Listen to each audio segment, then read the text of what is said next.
actually let you wear all these outfits as a teacher. Yes, anything you see me wearing in my classroom, I did wear to work that day, and I was allowed to wear to work. Now, I do understand where this question was coming from because in the video it was commented on, I had my shoulders showing. At some schools, that would not be allowed. At my school, it's a more lax dress code. You can show your shoulders. I think just don't wear one of those little string tank tops to do so. If you have a thicker tank top, not really an issue.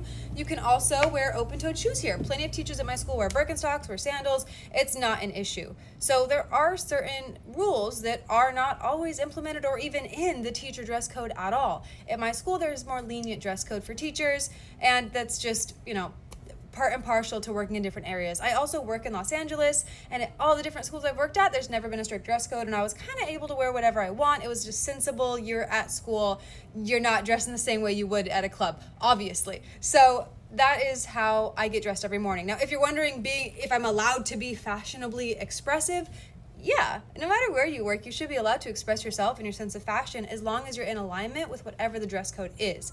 And, putting on a little ascot and matching jewelry, that doesn't take away from anything happening in the learning environment. In general, the way someone looks wouldn't take away the learning happening in the environment, but there is a certain level of professionalism that should be at the table regardless of what profession you're in. But the way professionalism looks in different spaces will differ. So there's no one right or wrong way